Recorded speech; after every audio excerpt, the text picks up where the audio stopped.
In this exercise tutorial, I'm going to be taking you through how you can do the 90-90 kettlebell pullover exercise. Now, firstly, when you do a dumbbell or a kettlebell pullover, we're working the pecs, so our chest muscles, and also our lats. Now, this version allows you to be able to put in a little bit more core emphasis as well during the movement. So it's not one that's better or worse than doing just a regular band pullover or a dumbbell pullover. It's just a different alternative to try and be in a different position and get a little bit more stimulus out of different muscles, such as the core. So what you're going to do is you're going to set up a mat. You can also do this on a bench if you would prefer. And I'm going to have the kettlebell behind me.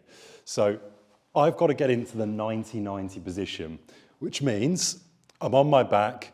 I've got a 90-degree position from my hip and also my knee. I want the kettlebell behind me to where I can reach.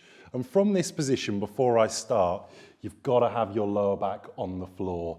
So I don't want you rounding the lower back at all when you're starting the exercise. That lower back is completely on the floor. So you want to make sure you're bracing your core to make sure that lower back is always in contact with the mat.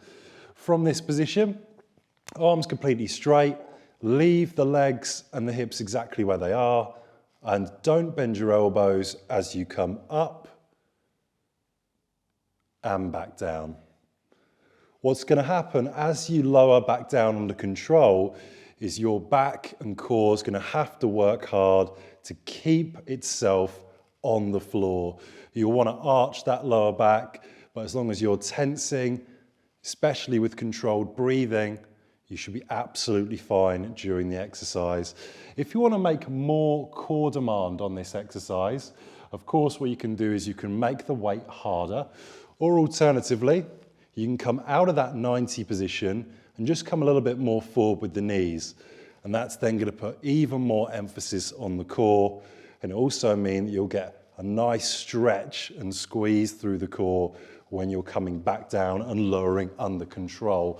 So that is the 90-90 kettlebell pullover exercise. You'd repeat that for your desired amount of sets and repetitions.